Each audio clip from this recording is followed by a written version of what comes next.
When did you first realize there was a problem? Really, when the violence began. How old was she when that started? Jenny was 5. She was 5. The violence began right around the time that Bodhi was born. Your son? Yes, and it wasn't a tantrum. It was 1 minute she'd be 1 second really she'd be sweet and loving, and then it was like a flip would be switched, and she was trying to go after Bodhi, trying to go after me, trying to go after Susan. Bodhi is your son again? Yes. And by go after Bodhi, would she try to harm him? Yes. Like she tried to kill her brother? Well, she never got the chance because we made sure that never happened. But life then was a constant nightmare. We were always afraid of. Stop. Now, yeah. show people the picture of their daughter in the that picture. Go back to that one with her in the pink T-shirt, please. There was a picture of your daughter a second ago. Okay, she looks angelic. She looks beautiful. She looks perfect. And when people, and she is. We'll get to that part. But when people see a child that looks a certain way, and then when there is behavior that is so out of context, let's say, how do you, that's the picture I was looking for. How do you get people to go along with what you're describing and what you're observing?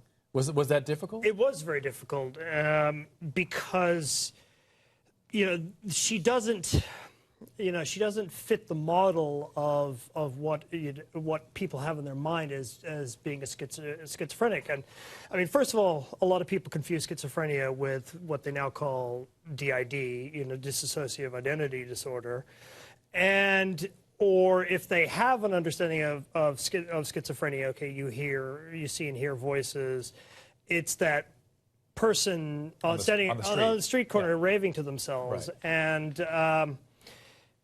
so to try and reconcile that within a child, that was very difficult. And during Jenny's first couple of hospitalizations, because her violence was so severe, she would actually communicate to the doctors that she was seeing things, and that she was, that they were telling her to do things, telling her to hurt Bodhi. And they didn't believe her because she was, at that time, 5 years old. She was a child. Tell me about the first night that she was in a psychiatric hospital. It's one of those things that you're a father, and when your child is born, you think about their future, and you think about, do they have 10 fingers and 10 toes? You don't. That's a place your mind never goes to. And when I first heard that, when Susan first told me that she'd taken Jenny to the hospital, which was something that her psychiatrist had been recommending for a while, my first reaction was I was horrified. And no, that's not where Jenny belongs. It's not where she belongs at all. There's because I was, even though the violence was happening, I still thought it was a disconnect between Jenny's IQ. She has a 146 IQ. So it's frustration. Yeah, I thought it was, some sort of, maybe early teenage rebellion, even though I wasn't violent like that as a teenager. So I thought, no, this is not right. This is not right. And I expected when I was on my way over there, I thought, okay, she's going to be terrified. She's going to want me to take her out of there. And that's what I expected. And when I got there, she was right in the middle of the other girls on the unit who were all teenagers. And she looked the happiest that I'd seen her in a long time. And she came up to me, but she wasn't scared. And she just said, I'm having a good time. She said, they get my imagination. I want to bring your wife into this a bit. Susan, it sounds like Michael was in a little bit of denial there, more so than yourself, and that this idea that some people, when their brain is not working right, they need containment. They need a structured environment and a facility where people understand what they're going through, whether it's their peers or the staff. Is that what you experienced as well, Susan? Susan, there you are. I'm very good with the hospital setting, except when the first hospital we went to turned out to actually be, very bad. But that's in the book. That's in January 1st, and you can read all about that. But at first, before that happened, the day before I brought her and decided to bring her to the hospital, it was March 8th, and Michael was teaching. It was a Saturday, but he was teaching for doing his, what is it called, the WPE exam. He was grading because he's a teacher for Cal State Northridge.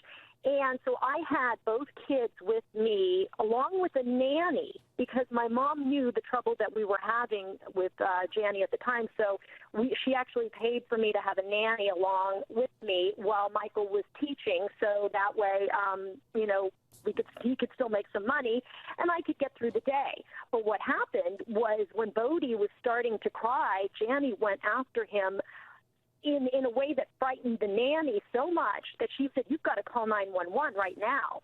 And I thought, this nanny that I had, she had told me before, that she had autistic nephews.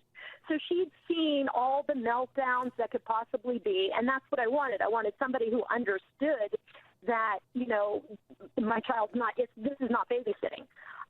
And so, but when she did, she become that violent and go after Bodie. That's when Susan, can I interrupt?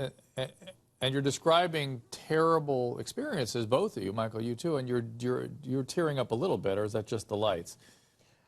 It was one of the worst periods of my life. Yeah. Okay. So you're remembering this. That's why you're tearing. Yeah. Yeah.